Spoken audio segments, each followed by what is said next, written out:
The last thing Awa remembered was her stepmother's angry face. Then everything went dark. Awa was only 17, but her life felt like a long and painful story. She lived in a small village near Kaolack, a hot place where the sun burned the ground every afternoon. Her father, Papa Demba, was a farmer. He worked hard in the peanut fields every day to feed the family. When Awa's real mother died many years ago, Papa Demba was lonely. After 1 year, he married another woman named Yunde. At first, Yunde smiled a lot. She cooked delicious rice and spoke softly to Awa. But soon, everything changed. Yunde began to show her true heart. She shouted at Awa for every little thing. She called her lazy, useless, and cursed. To people in the village, Yunde looked kind. She sold groundnuts and dried fish at the market. She always greeted everyone with a big smile. People said, "Oh, Yunde is such a good woman." But inside her house, she was like a storm. Awa did everything in the house. She fetched water from the well far away. She cooked the food. She washed clothes until her fingers hurt. She cleaned the compound and looked after her 2 little stepbrothers, Chike and Falo. Even after all that, Yunde was never happy. She would say, "You didn't wash the rice well," or "You are too slow." Then she would beat Awa with a broom or a stick. Every evening when Papa Demba came home, Awa stayed quiet. She didn't want him to know how bad things were. He looked tired and hungry, so she smiled and said everything was fine. She didn't want to make him sad. But deep inside her heart, she cried every day. She prayed that one day things would change. One night, something strange happened. The sky was bright with a full moon. The wind was soft, and the air smelled of dust and flowers. Awa could not sleep. She turned on her mat again and again. Then she heard soft voices outside, near the big baobab tree behind their house. She stood up slowly and looked through the small hole in the wall. Her heart jumped. She saw 4 women walking in a line toward the tree.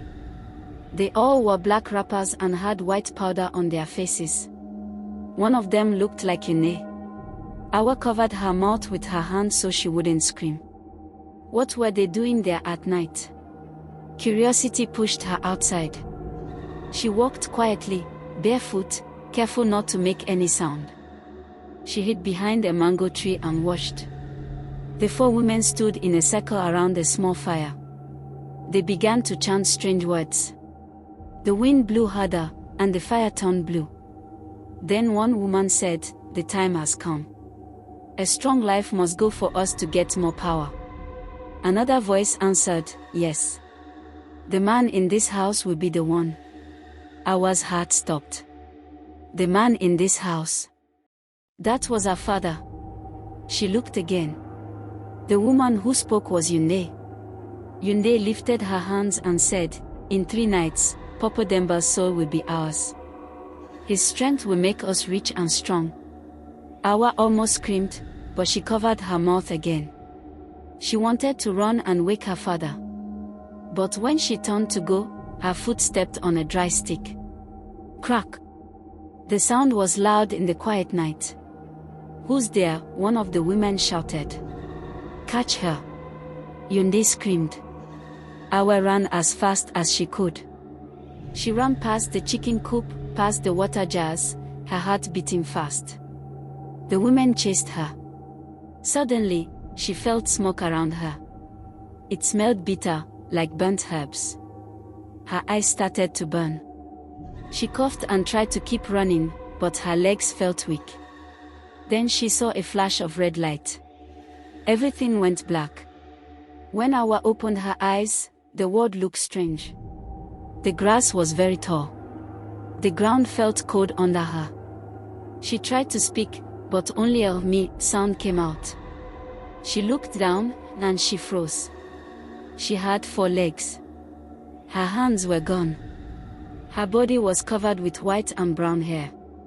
She had turned into a goat. Awa tried to scream, but only another "me" came out. Then she heard Yunde laughing. So now you know my secret, Yunde said. Let's see how you will talk to your father now. Awa's heart broke. She tried to cry, but goats have no tears. That night, Yunde tied her outside near the kitchen and whispered strange words again. The moonlight made her face look scary.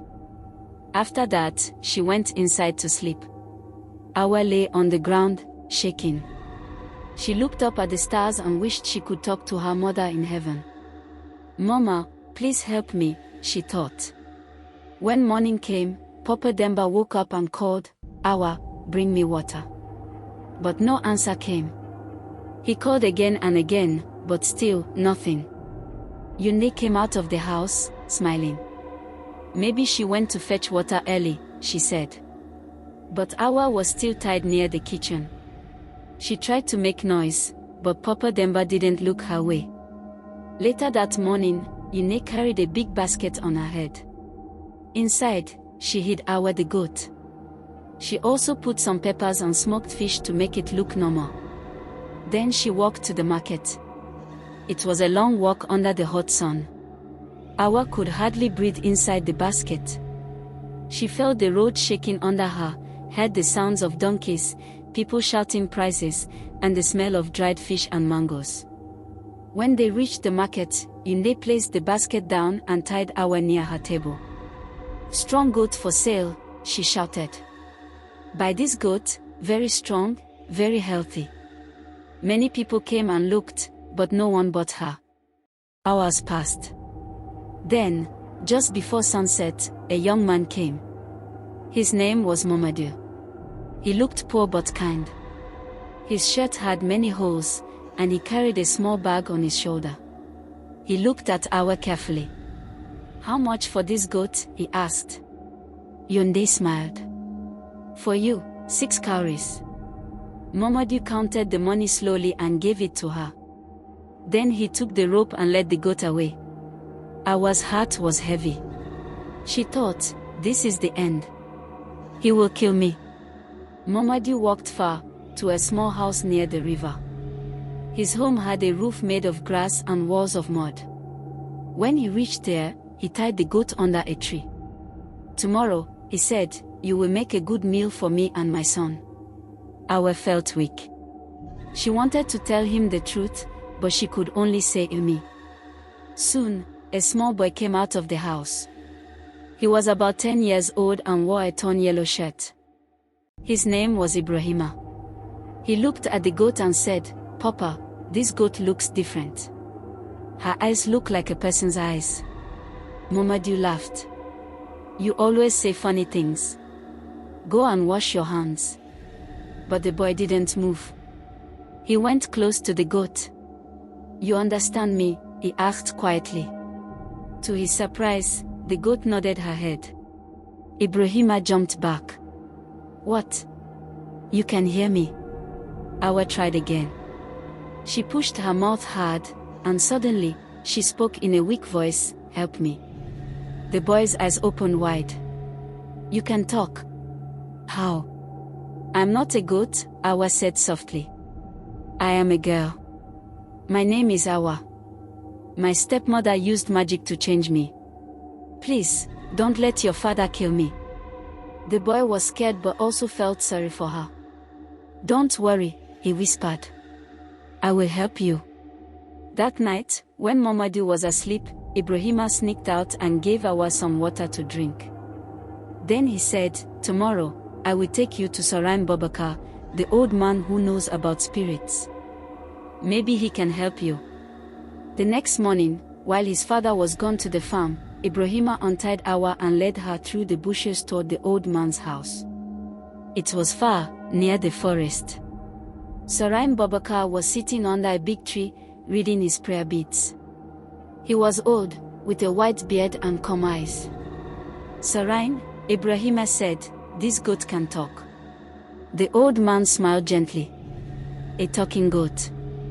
That must be strong magic. Then Awa whispered, please, help me. The old man closed his eyes and prayed. After a long silence, he said, child, you have been cursed by a jealous heart. But don't worry. Truth is stronger than evil. He took some holy water, said a prayer in Arabic, and poured a few drops on Awa's head. Then he threw white powder on the ground and shouted, Bismillah. A bright light filled the place. Ibrahima covered his face. When he looked again, the goat was gone, and there stood Awa, a young girl, crying and holding her chest.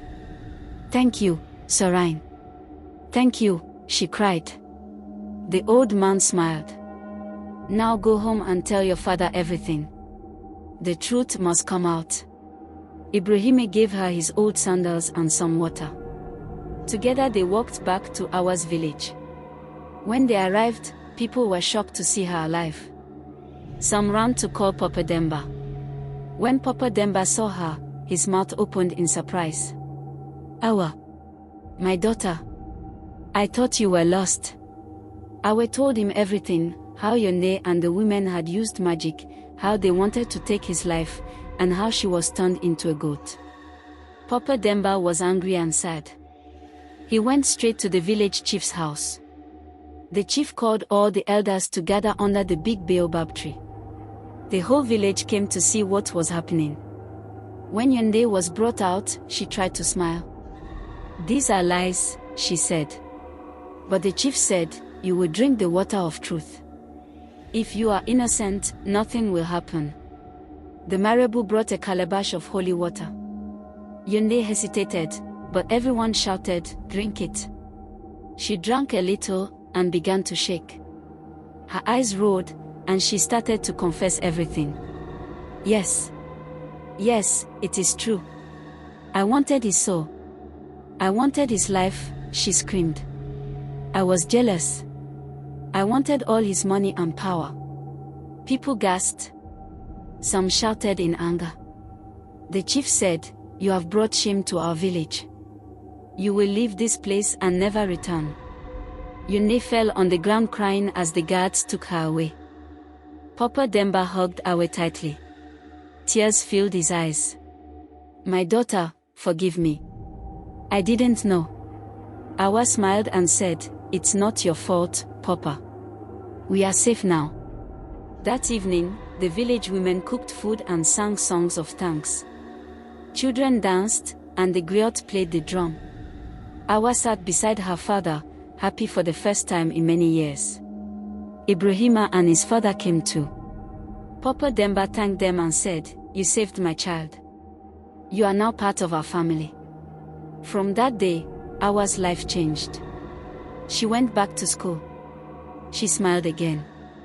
Every night she prayed and thanked God for giving her another chance. And whenever she saw a goat in the yard, she smiled and said softly, I will never forget. Thank you so much for watching. If you enjoyed it, don't forget to like, subscribe, and comment below. Hit the notification bell so you never miss an exciting new tale. See you in the next one.